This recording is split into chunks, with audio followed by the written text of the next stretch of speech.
The year was 1513, and Florence lay in ruins. The Medici family had returned from exile with vengeance in their hearts and foreign armies at their backs.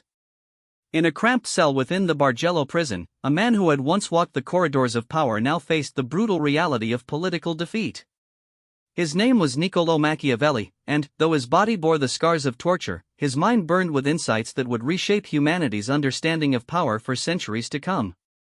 As the iron chains bit into his wrists and the interrogator's questions echoed off stone walls, Machiavelli's thoughts turned not to despair but to analysis. How had the Republic fallen so completely?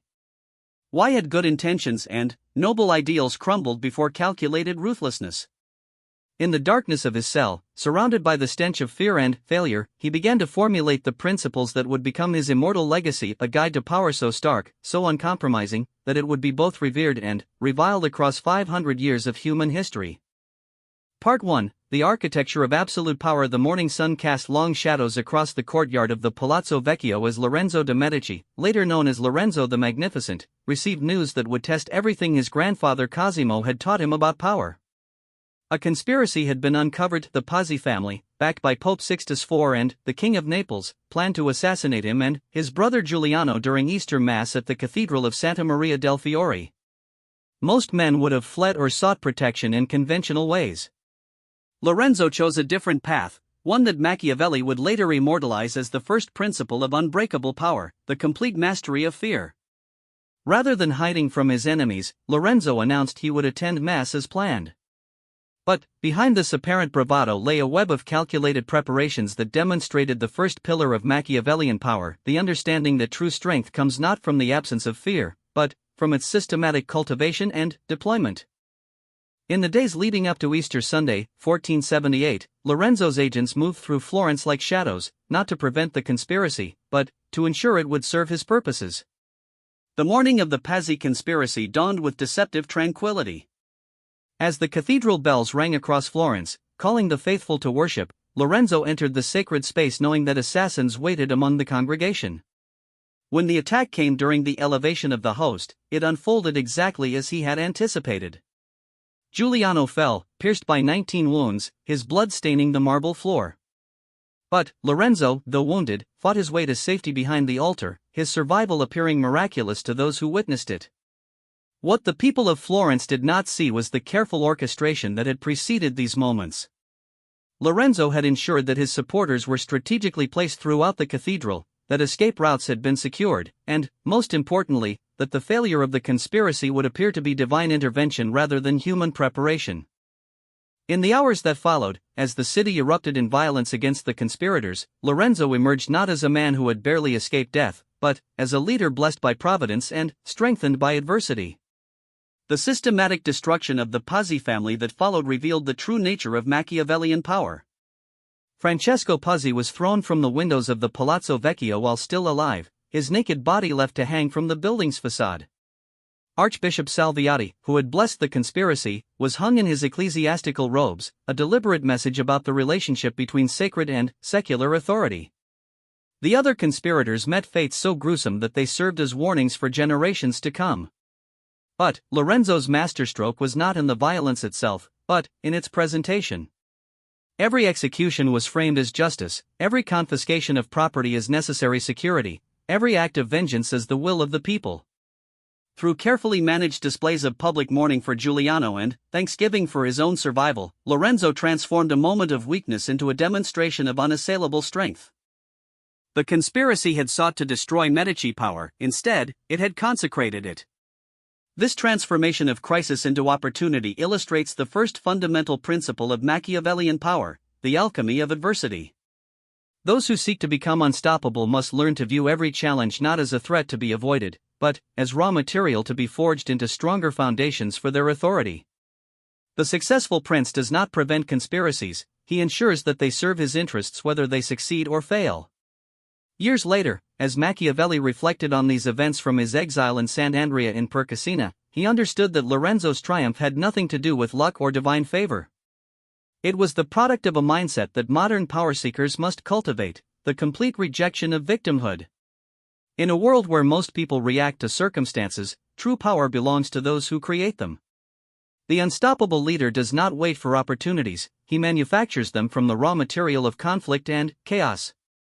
The second pillar of absolute power, as demonstrated by Lorenzo's response to the Pazzi conspiracy, is the strategic deployment of reputation.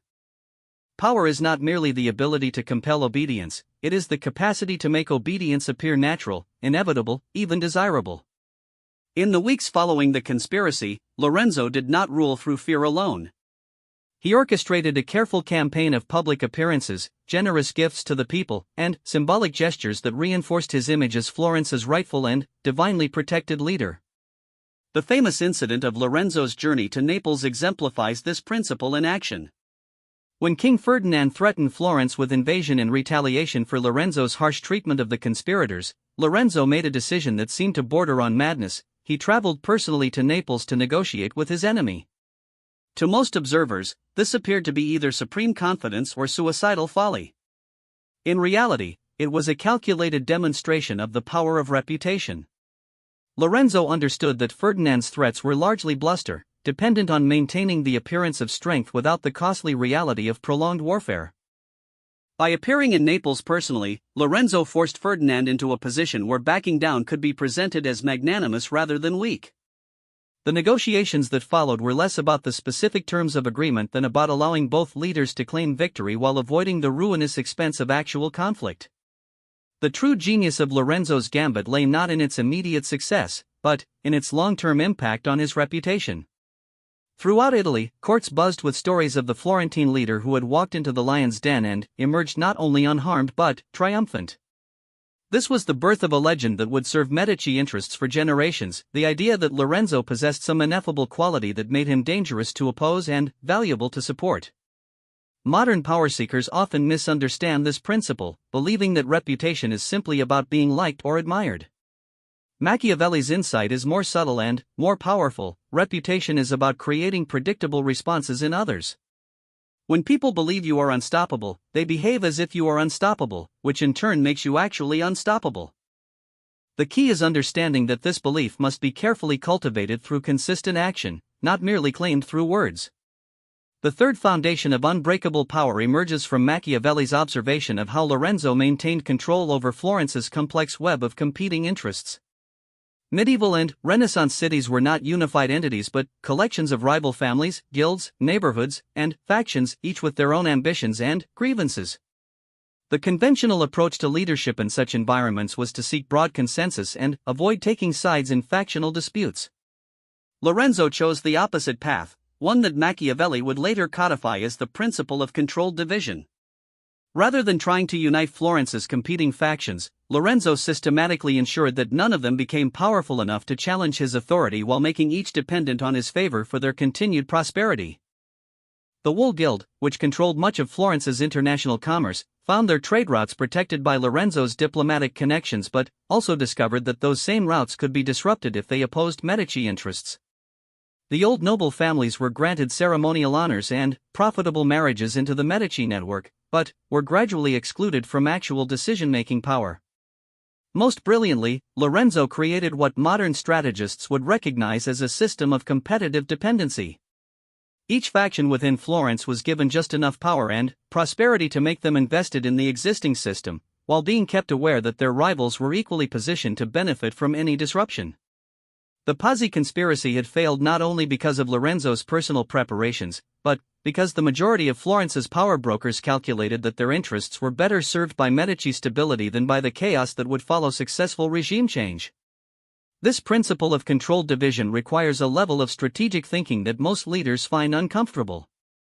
It demands that you cultivate relationships with people whose interests may conflict with yours in the short term, while positioning yourself as the essential mediator of those conflicts. It means sometimes supporting your enemies against your friends when doing so serves your larger purposes. Most importantly, it requires the emotional discipline to remain detached from the personal loyalties and enmities that drive most human behavior. The fourth pillar of Machiavellian power, perhaps the most crucial for those seeking to become untouchable, is the mastery of moral flexibility. This does not mean the abandonment of all ethical principles, but rather the understanding that rigid adherence to any single moral framework will eventually create situations where virtue becomes the enemy of effectiveness. Lorenzo's response to the Puzzi conspiracy demonstrates this principle in its starkest form. When the conspiracy was discovered, conventional Christian morality would have demanded mercy for the conspirators, particularly Archbishop Salviati, whose ecclesiastical position should have protected him from secular punishment. Legal precedent suggested that the proper response was exile or imprisonment, not execution. Political wisdom counseled moderation to avoid provoking further conflict with the Pope and Naples.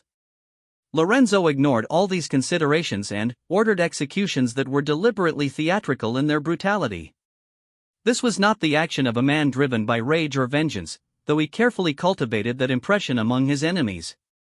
It was the calculated decision of a leader who understood that mercy, in this particular moment, would be interpreted as weakness and would therefore invite further attacks. By responding with overwhelming force, Lorenzo sent a message that reverberated throughout Italy. Attacking the Medici carried costs so severe that no rational actor would accept them. The key insight here is not that cruelty is always preferable to mercy, but that the effective exercise of power requires the ability to choose between them based on circumstances rather than ideology. There are times when mercy serves power better than punishment, when forgiveness is more feared than vengeance, when appearing weak actually demonstrates strength. The untouchable leader is one who can deploy the full spectrum of human responses without being constrained by the need to maintain a consistent public persona. This moral flexibility extends beyond questions of punishment to encompass all aspects of leadership. Lorenzo simultaneously patronized the church and defied papal authority, promoted republican ideals while concentrating power in his own hands, celebrated Florentine independence while negotiating secret agreements with foreign powers. To his critics, these appeared to be contradictions that revealed fundamental dishonesty. To Machiavelli, they represented the sophisticated understanding that effective leadership requires different virtues in different circumstances. The fifth foundation of absolute power, one that modern leaders often overlook in their focus on immediate results, is the cultivation of mystique. Lorenzo understood that power is not merely about controlling outcomes, but about controlling the narratives that people use to understand those outcomes. In an age before mass media, this required a different set of skills than modern influence campaigns, but the underlying principle remains constant: people must believe that your power operates according to rules that they cannot fully comprehend. Lorenzo's cultivation of mystique began with his patronage of humanist scholars and artists, but extended far beyond simple cultural sponsorship. He created around himself an aura of special knowledge, of access to information and understanding that others lacked.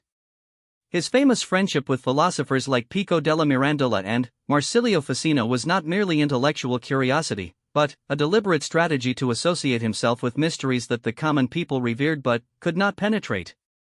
The practical effect of this mystique was to make opposition to Lorenzo seem not merely difficult but somehow unnatural. His supporters did not simply believe that he was powerful, they believed that he possessed insights into the fundamental workings of the world that made his continued success inevitable. This belief became self-reinforcing as people interpreted every Medici success as confirmation of Lorenzo's special wisdom and every temporary setback as a clever strategy whose purpose would become clear in time. Creating and maintaining mystique requires a delicate balance between accessibility and distance. Lorenzo was famously approachable to ordinary Florentines, participating in public festivals and maintaining an open court where citizens could present their grievances directly to him. But this accessibility was carefully controlled, designed to demonstrate his connection to the people while reinforcing their awareness of the vast gulf between his understanding and theirs. Every interaction was staged to leave people feeling that they had glimpsed something profound without fully comprehending what they had seen. The final element in the architecture of absolute power is perhaps the most difficult for modern leaders to accept: the understanding that true power must ultimately transcend the person who wields it. Lorenzo's greatest achievement was not any specific policy or military victory, but the creation of a system that would continue to serve Medici interests long after his death. This required him to build institutions, traditions, and expectations that would operate independently of his personal charisma or continued presence. The Medici Bank, which Lorenzo inherited from his grandfather Cosimo, exemplified this principle in action. By the time of Lorenzo's rule, the bank was not simply a business enterprise but a diplomatic network that connected Florence to power centers throughout Europe. Kings and popes who might have opposed Medici political ambitions found themselves dependent on Medici financial services. Merchants who might have supported rival families discovered that their prosperity was tied to maintaining good relations with the bank's representatives. This network created what modern strategists would recognize as structural power influence that exists independently of any individual's personal capabilities or relationships. When Lorenzo died in 1492, his son Piero inherited not just wealth and titles, but a system of dependencies and obligations that had been generations in the making. Even though Piero proved to be a far less capable leader than his father, the Medici system survived his failures and eventually restored the family to power. The lesson for contemporary power seekers is profound. Personal charisma and individual brilliance are ultimately fragile foundations for lasting influence. The leader who seeks to become truly unstoppable must build systems that will serve his interests even when he is absent, incapacitated, or dead. This requires a level of strategic thinking that extends far beyond the typical planning horizons of most organizations and individuals. Part 2: The Psychology of Dominance. The messenger who brought news of Cesare Borgia's latest conquest to the Vatican arrived with blood still fresh on his boots and terror in his eyes. Pope Alexander VI, Cesare's father, received the report with the satisfaction of a man whose most audacious plans were unfolding perfectly. The Papal States, which had been a patchwork of semi-independent territories ruled by petty tyrants and ambitious nobles, were being systematically consolidated under Borgia control. But what struck Machiavelli, who witnessed these events as a Florentine diplomat, was not the military efficiency of Cesare's campaigns, but the psychological warfare that preceded and accompanied them. Cesare Borgia had understood something that most conquerors miss: the human mind is more easily conquered than fortified cities, and, once conquered, it remains subjugated long after physical force has been withdrawn. In the winter of 1502, as Machiavelli observed Cesare's court at Imola, he witnessed the birth of a new form of power, one that operated primarily through the manipulation of perception, expectation, and fear. This was power that had transcended its physical limitations and achieved something approaching pure psychological dominance. The transformation of the Romagna region under Cesare's rule provided Machiavelli with a laboratory for studying the psychology of dominance. When Cesare first entered the territory, it was controlled by a collection of minor lords who had ruled through a combination of traditional authority and local terror. The people were accustomed to arbitrary violence, corruption, and exploitation. What they were not prepared for was the systematic application of psychological principles that would make resistance not merely dangerous but literally unthinkable. Cesare's first act upon conquering a new territory was not to punish his enemies or reward his supporters, but to conduct what he called a census of souls. His agents would spend weeks in each conquered town, not merely cataloging property and population, but mapping the web of relationships, fears, ambitions, and loyalties that defined the local power structure. They identified who was loved, who was feared, who was trusted, and who was despised. Most importantly, they determined what each person valued most and what they feared losing above all else. Armed with this psychological intelligence, Cesare would then orchestrate scenarios designed to demonstrate his complete understanding of local dynamics.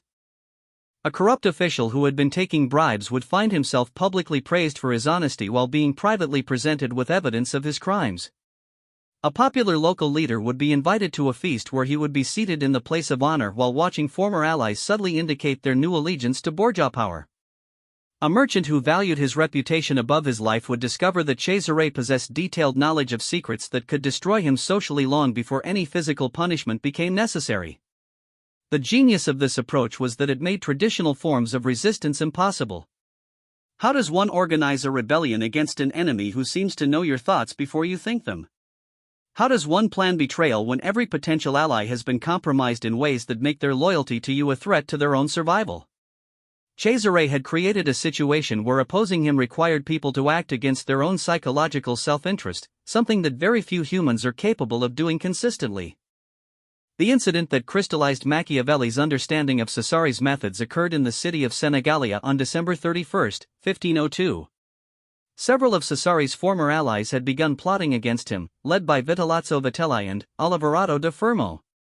Rather than confronting them directly or defending against their conspiracy, Cesare invited them to a New Year's celebration, ostensibly to discuss their reconciliation and plan future campaigns together. What followed was a masterpiece of psychological manipulation. Cesare greeted each conspirator warmly, demonstrated detailed knowledge of their families and personal concerns, and engaged them in conversations about shared memories and future plans. Throughout the evening, he created an atmosphere of genuine camaraderie while subtly making it clear that he knew exactly what they had been planning.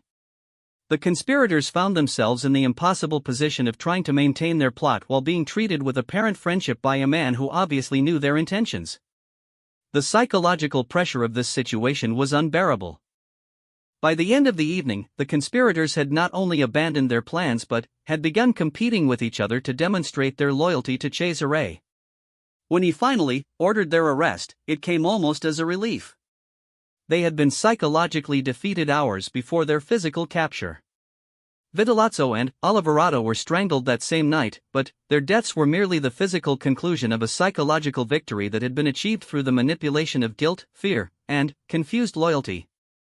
This episode revealed the second fundamental principle of psychological dominance, the power of cognitive dissonance. When people are forced to hold contradictory ideas simultaneously, such as "this man is my enemy" and "this man treats me with kindness and respect," their minds seek resolution by changing their beliefs rather than confronting the contradiction. Cesare had made it psychologically easier for his enemies to believe in his friendship than to maintain their enmity, even when they rationally understood what he was doing to them. The long-term impact of Cesari's psychological methods was even more remarkable than their immediate effectiveness. In regions where he had ruled for only a few years, people continued to behave according to the patterns he had established long after his power had collapsed. Local officials continued to administer justice fairly, not because they feared punishment from a distant authority, but because Cesare had made fair administration feel natural and necessary. Merchants continued to conduct business honestly, not because they were being watched, but because dishonesty had been psychologically associated with danger and social disapproval. This phenomenon illustrates the third principle of psychological dominance, the internalization of authority. The most powerful forms of control are those that make people want to obey rather than simply forcing them to comply. Cesare had achieved something that most rulers only dream of: he had made his will feel like their own choice. This was accomplished not through indoctrination or propaganda, but through the systematic arrangement of experiences that made certain behaviors feel rewarding and others feel uncomfortable. Modern psychology recognizes this as a sophisticated form of operant conditioning, but Cesari's understanding of it was intuitive rather than theoretical. He had observed that people tend to rationalize their behavior after the fact, creating explanations for why they did what they felt compelled to do. By creating situations where people were rewarded for behaviors that served his interests, he allowed them to construct their own justifications for continued compliance. They came to believe that they supported him because he was wise, just, or effective, rather than recognizing that they supported him because he had made opposition psychologically intolerable. The fourth element in Cesari's psychological arsenal was his mastery of what Machiavelli called the management of hope and fear. Most rulers rely primarily on one emotion or the other. They inspire their followers through hope or control them through fear. Cesare understood that true psychological dominance requires the sophisticated orchestration of both emotions, creating cycles of anxiety and relief that keep people emotionally dependent on the leader's continued favor. The technique was visible in how Cesare handled his relationship with the French court, upon whose support his Italian ambitions ultimately depended. Rather than simply maintaining good relations with King Louis XII, Cesare created a pattern of minor crises and dramatic reconciliations that kept the French constantly aware of both the value of his friendship and the potential consequences of his enmity. He would allow small disputes to develop over matters of protocol or territory, then resolve them through grand gestures that left the French feeling both relieved and impressed. This cycle of tension and resolution had several effects. It made the French emotionally invested in maintaining good relations with Cesare, since each reconciliation felt like a victory that they wanted to preserve. It demonstrated his power by showing that he could create problems for them even while dependent on their support. Most importantly, it established a rhythm of interaction that kept them focused on immediate relationship management rather than long-term strategic planning. The same technique was applied to Cesari's relationships with his own subordinates. Officers who served him well would find themselves alternately praised and criticized, promoted and demoted, trusted with important missions and assigned to menial tasks.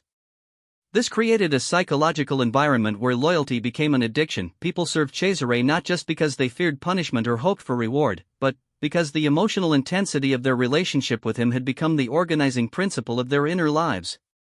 The fifth dimension of Cesari's psychological dominance was his understanding of what modern theorists call identity manipulation. Rather than simply demanding obedience to his will, he helped people reconstruct their understanding of who they were in ways that made serving him feel like an expression of their authentic selves. Soldiers in his army did not simply follow orders, they became Borgia men, with all the pride and identity that such designation carried. Local officials did not simply implement his policies, they became partners in a grand project of bringing order and justice to Italy. This transformation of service into identity was perhaps Cesari's most sophisticated achievement. It meant that opposing him required people not just to risk punishment or sacrifice benefits, but to abandon their understanding of who they were. A Borgia man who betrayed Cesare was not simply switching sides, he was becoming someone fundamentally different, with all the psychological trauma that such transformation entails. Most people, faced with such a choice, will choose consistency with their established identity even when that choice is objectively harmful to their interests. The mechanism through which this identity transformation was achieved involved what Cesare called the ceremony of belonging. New recruits to his service were not simply hired or appointed, they participated in elaborate rituals that marked their transition from their old identity to their new one. These ceremonies involved oaths, symbolic gestures, and shared experiences that created powerful emotional associations with their new role.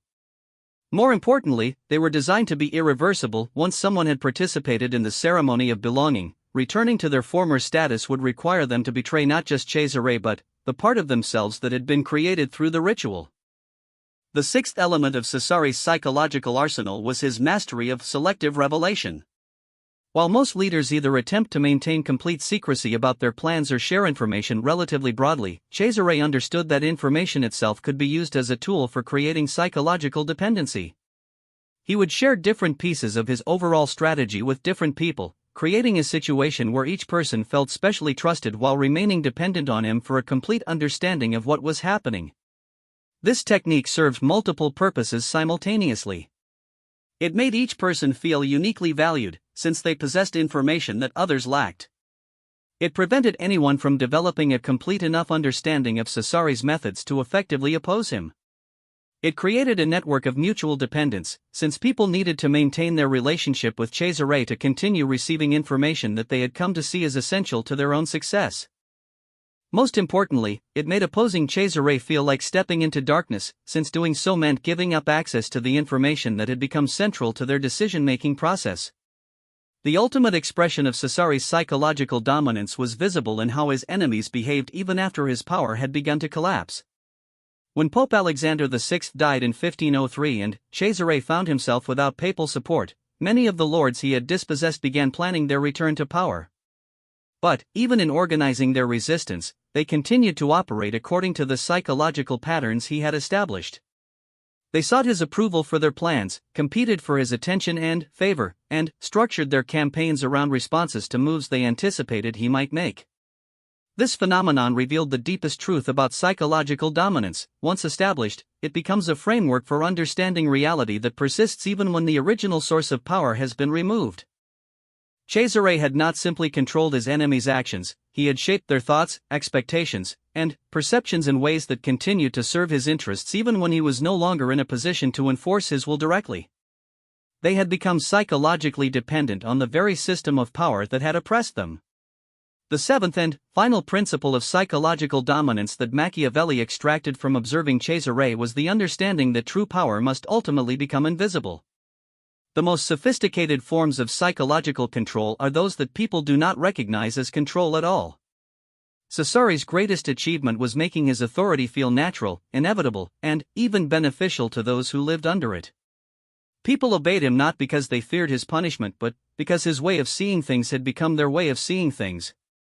This invisibility of power was achieved through the systematic elimination of alternatives. Cesare did not simply suppress opposition, he made opposition conceptually impossible by controlling the vocabulary and categories that people used to understand their situation. In regions under his control, political discourse gradually shifted from questions of how can we resist Borgia rule to how can we serve Borgia rule more effectively. The change was so gradual and seemed so reasonable at each step that people did not notice they had lost the ability to imagine alternatives to the existing system.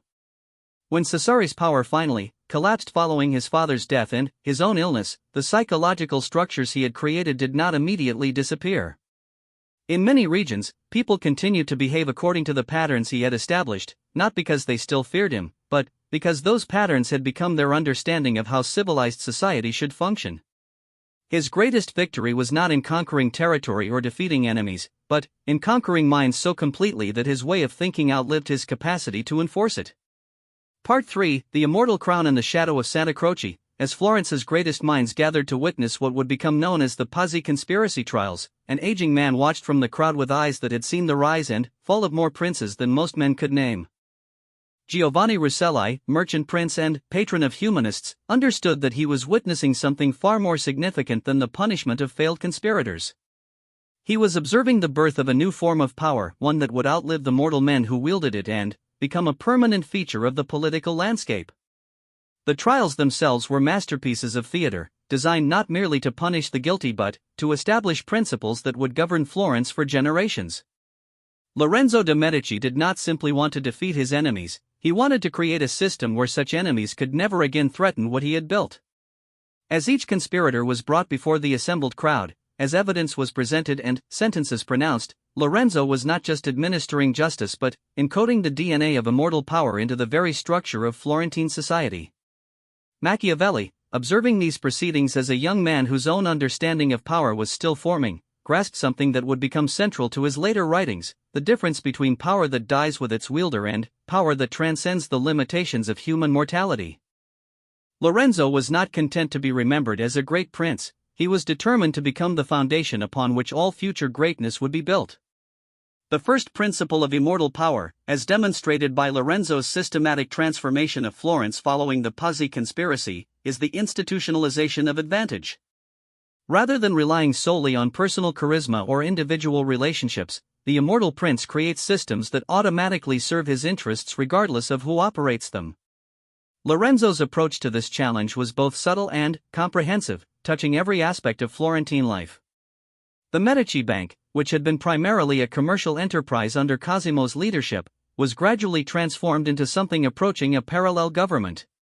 Branch offices throughout Europe did not merely conduct financial transactions, they gathered intelligence, influenced local politics, and created networks of obligation that bound foreign rulers to Medici interests. When the King of England needed funds for his military campaigns, when the Pope required loans for his building projects, when German princes sought to finance their territorial ambitions, they all found themselves dealing with Medici representatives who offered more than money, they offered access to a network of power that transcended any single political entity. This transformation of commercial relationships into political dependencies was accomplished through what Lorenzo called the principle of indispensable service. Rather than simply being the best available option for financial services, the Medici Bank made itself essential to the functioning of international commerce itself. Through careful coordination between branches, strategic timing of credit and loans, and the cultivation of exclusive relationships with key trading partners, Lorenzo created a situation where opposing the Medici meant disrupting one's own economic interests. The genius of this approach was its invisibility. Foreign rulers who found themselves dependent on Medici financial services did not feel conquered or controlled. They felt fortunate to have access to such efficient and reliable partners. The dependency was real and absolute, but it felt like privilege rather than subjugation. This is the hallmark of truly immortal power: it makes itself indispensable while remaining apparently benevolent. Within Florence itself, Lorenzo applied the same principle to every institution that might potentially challenge his authority. The guilds, which had been the traditional locus of economic and political power in the city, were gradually transformed from independent entities into components of a Medici-centered system. This was not accomplished through force or obvious manipulation, but through the patient cultivation of mutual benefit and shared investment. The Wool Guild, for instance, found that their most profitable contracts came through connections facilitated by Lorenzo's network. The Silk Guild discovered that their access to Eastern markets depended on diplomatic relationships that Lorenzo maintained.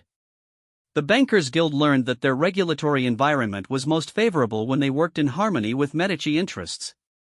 Each guild retained its formal independence and traditional privileges, but their actual capacity to operate successfully became tied to their relationship with Lorenzo. The second foundation of immortal power is what Machiavelli termed the cultivation of necessity. This involves creating situations where other powerful actors need you to succeed in order for them to achieve their own goals. Lorenzo's approach to this challenge was visible in his handling of the complex relationship between Florence and the other Italian city-states. Rather than seeking to dominate Milan, Venice, and Naples through military force or diplomatic pressure, Lorenzo made Florence indispensable to the balance of power that kept Italy stable. When conflicts arose between other states, Florence became the natural mediator. When alliances needed to be formed or treaties negotiated, Florentine diplomats were invariably involved. When financial arrangements were needed to support military campaigns or diplomatic initiatives, Medici resources proved essential. This role as the essential intermediary was not accidental but was carefully cultivated through decades of strategic positioning. Lorenzo ensured that Florence possessed unique assets that other states needed but could not easily obtain elsewhere. The city's location made it a crucial link in trade routes between Northern Europe and the Mediterranean. Its financial resources provided liquidity that was essential for large-scale political and military enterprises. Most importantly, its diplomatic corps developed a reputation for reliability and sophisticated understanding that made Florentine involvement valuable even to states that might otherwise prefer to handle their affairs independently. The practical effect of this strategy was to make attacking Florence counterproductive for any rational actor. Even states that had grievances against Lorenzo found that weakening Florence would damage their own interests.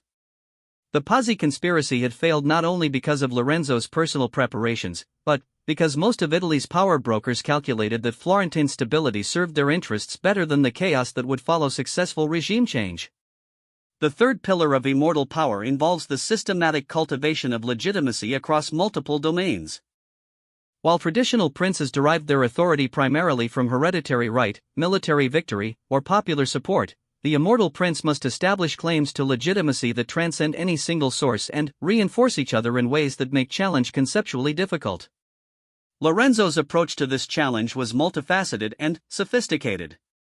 He cultivated religious legitimacy through generous patronage of churches and monasteries, ensuring that divine favor appeared to rest on his family.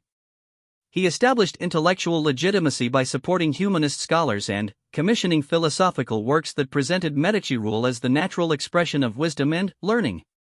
He created popular legitimacy through public festivals, charitable works, and accessible governance that made ordinary Florentines feel benefited by his leadership. Most importantly, he established what might be called institutional legitimacy by making the Medici system appear to be the natural evolution of Florentine traditions rather than an imposition upon them. The republican forms that had governed Florence for centuries were maintained and even strengthened, but they were gradually restructured so that they functioned most effectively when guided by Medici wisdom and resources. Citizens continued to participate in political processes that felt familiar and democratic, but those processes were designed to produce outcomes that served Medici interests.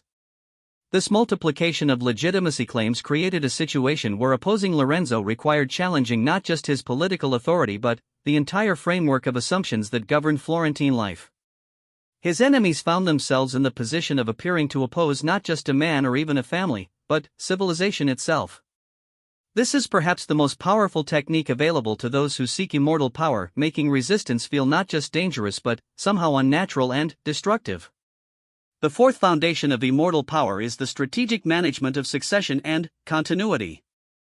While mortal princes often treat succession as a problem to be dealt with when death approaches, immortal princes understand that the system they create must be designed from the beginning to function independently of their personal involvement.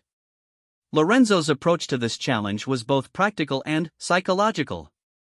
On the practical level, Lorenzo ensured that key institutions and relationships would continue to function even if the Medici family experienced temporary setbacks.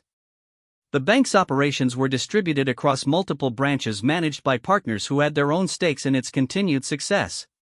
Diplomatic relationships were maintained by professional ambassadors whose careers were tied to Florentine interests rather than personal loyalty to Lorenzo. Commercial networks were structured to benefit multiple participants in ways that created incentives for their preservation. On the psychological level, Lorenzo invested considerable effort in creating what he called the memory of benefit. Throughout Florence and in courts across Europe, he established institutions, traditions, and customs that would remind people of Medici contributions to their prosperity and security. The Platonic Academy, which brought together the greatest minds of the age to study philosophy and literature, would continue to meet and produce scholarship that implicitly supported Medici values long after Lorenzo's death. The architectural projects he commissioned would serve as permanent reminders of Medici generosity and taste. The diplomatic traditions he established would continue to shape international relations in ways that favored Florence. Most subtly, Lorenzo worked to create what modern theorists might call cultural hegemony, a situation where Medici ways of thinking about politics, economics, and society became so deeply embedded in the collective consciousness that they appeared to be natural laws rather than historical choices. Florentines came to believe that prosperity depended on stability, that stability required wise leadership, that wise leadership was naturally provided by those with the resources and education to understand complex problems, and that the Medici family happened to possess these qualities in abundance. The fifth element of immortal power is the strategic use of time as a resource. While most princes think in terms of immediate challenges and short-term solutions, immortal princes understand that their greatest advantage lies in their ability to take a longer view than their opponents. Lorenzo's temporal strategy was visible in every aspect of his rule, from his approach to international relations to his management of domestic politics. In international affairs, Lorenzo consistently prioritized long-term stability over short-term advantage. When opportunities arose to weaken rival states or expand Florentine territory, he often chose instead to strengthen the broader system of relationships that kept Italy peaceful. This sometimes frustrated his supporters, who saw him passing up chances for immediate gain, but it served the crucial function of making Florence indispensable to the maintenance of international order. The genius of this approach became clear during the French invasions of the 1490s, which occurred after Lorenzo's death but vindicated his strategic vision. While other Italian states found themselves vulnerable to foreign conquest because they had prioritized short-term competitive advantage over long-term systemic stability, the diplomatic framework that Lorenzo had constructed provided Florence with options and relationships that helped it survive the chaos of foreign intervention. Within Florence, Lorenzo's temporal strategy was visible in his approach to factional politics. Rather than seeking to destroy his opponents, he typically focused on outlasting them. Young men who opposed Medici rule in their 20s often found themselves benefiting from Medici patronage in their 40s and defending Medici interests in their 60s.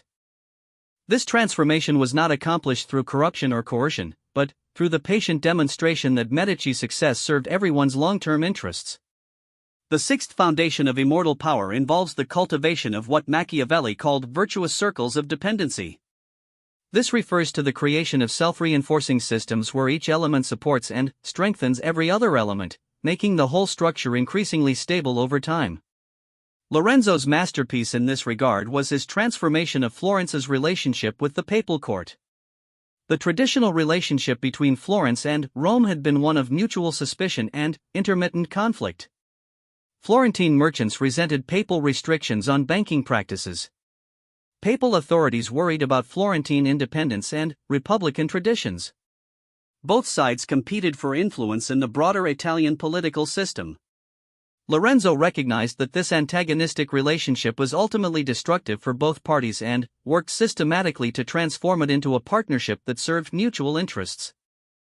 Through careful diplomacy and generous financial support, Lorenzo made Florence indispensable to papal ambitions while making papal favor essential to Florentine prosperity. Medici banks provided the financial infrastructure that allowed popes to pursue their political and artistic projects. Florentine diplomats helped negotiate the complex international arrangements that protected papal independence. Medici cultural patronage enhanced the intellectual and artistic prestige that was increasingly important to papal authority. In return, papal favor provided Florence with diplomatic protection, commercial advantages, and cultural legitimacy that no other source could offer. More importantly, the partnership created a framework for resolving conflicts that had previously led to destructive confrontations. When disagreements arose, both sides had strong incentives to find mutually acceptable solutions rather than allowing disputes to escalate into open conflict. The result was a relationship that grew stronger over time as each party's investment in the partnership increased and the cost of destroying it became prohibitive. This is the essential characteristic of immortal power. It creates situations where even potential enemies have reasons to support your continued success. The seventh and final element of immortal power is perhaps the most subtle but also the most important: the transformation of personal authority into institutional wisdom. Mortal princes rule through their individual capabilities and relationships. Immortal princes create systems that appear to think and decide for themselves, making the prince's personal involvement seem natural and inevitable rather than arbitrary or selfish. Lorenzo's achievement in this regard was his gradual transformation of his role from that of a powerful citizen who influenced Florentine affairs to that of an essential component of Florence's decision-making process itself. By the end of his life, major policies were not implemented because Lorenzo ordered them, but because the institutional logic of Florentine governance made them appear necessary and wise. Citizens supported his leadership not because they feared him or hoped for personal benefit, but because opposing him would mean opposing the rational functioning of their society. This transformation was accomplished through what Lorenzo called the orchestration of insight. Rather than simply announcing his decisions and expecting obedience, he created processes through which the conclusions he favored would emerge naturally from collective deliberation. He would plant ideas with different people, arrange for supporting evidence to come to light at crucial moments, and ensure that alternative approaches would reveal their flaws through practical testing. The genius of this approach was that it made Lorenzo's wisdom appear to be a product of the system rather than its director. People came to believe that Florence succeeded because it possessed superior methods for identifying and implementing good policies, not because it happened to be ruled by an exceptionally capable individual. This belief created a powerful incentive for maintaining existing institutional arrangements even when their human directors changed. When Lorenzo died in 1492, at the age of 43, he had accomplished something that no previous prince had achieved: he had made his personal mortality irrelevant to the continuation of his power. The institutions he had created, the relationships he had cultivated, the ways of thinking he had promoted, and the systems of mutual benefit he had established continued to function according to their own logic. The Medici family would face challenges, suffer defeats, and experience periods of exile in the centuries that followed. But the fundamental structure of their power, the network of dependencies, the institutional arrangements, the cultural assumptions, and the international relationships that Lorenzo had created would prove remarkably durable. Even today, more than 5 centuries after Lorenzo's death, visitors to Florence encounter a city whose fundamental character was shaped by his vision. The artistic treasures that draw millions of tourists were commissioned according to his aesthetic preferences. The political traditions that influence Italian governance trace their origins to innovations he pioneered. The banking practices that underlie modern international finance evolved from methods his institutions developed. Most remarkably, the very idea that political power can and should be exercised through cultural influence, economic coordination, and institutional sophistication rather than mere force reflects insights that he was among the first to understand and implement systematically. This is the ultimate achievement of immortal power, the creation of systems that continue to serve the founder's vision long after everyone has forgotten that they were consciously designed rather than naturally evolved. Lorenzo de' Medici succeeded not just in ruling Florence, but in becoming Florence in ways that made him literally immortal within the city's ongoing life. His body lies in the family tomb in the new sacristy of San Lorenzo, but his mind continues to shape reality through institutions and traditions that bear his invisible signature. For those who seek to understand and apply Machiavellian principles in their own pursuit of power, Lorenzo's example provides the ultimate template. True power is not about controlling others, but about creating systems that make others want to be controlled. It is not about winning conflicts, but about making conflicts irrelevant by aligning everyone's interests with your own. It is not about being feared or loved, but about becoming indispensable to the proper functioning of the world itself. The prince who achieves this level of systematic integration becomes unstoppable because opposing him means opposing progress itself. He becomes unbreakable because his power is distributed across so many institutions and relationships that no single point of failure can destroy it. Most importantly, he becomes untouchable because his authority appears to flow from the natural order of things rather than from his personal will or capability. This is Machiavelli's ultimate lesson, that the highest form of political achievement is not to rule over others, but to become the invisible foundation upon which others build their own success. The immortal prince does not command obedience, he creates conditions where obedience appears to be wisdom. He does not impose his will, he makes his will indistinguishable from rational necessity. He does not seek to be remembered for his power, he seeks to have his power forgotten because it has become an accepted feature of reality itself. In the end, the story of Machiavellian power is not about cruelty, deception, or manipulation, though it encompasses all of these when they serve larger purposes. It is about the patient, systematic, and, ultimately creative work of building systems that serve human flourishing by ensuring that those with the wisdom and capability to lead are empowered to do so effectively. The prince who masters these principles does not just gain power, he becomes a permanent contributor to the sum total of human civilization, his insights and institutions continuing to benefit generations long after his name has been forgotten. This is why Machiavelli's teachings remain relevant 5 centuries after they were written, and why they will continue to guide those who seek not just success, but significance that transcends the boundaries of individual mortality. In a world where most people struggle to influence even their immediate circumstances, the study of immortal power offers a roadmap to impact that echoes through eternity.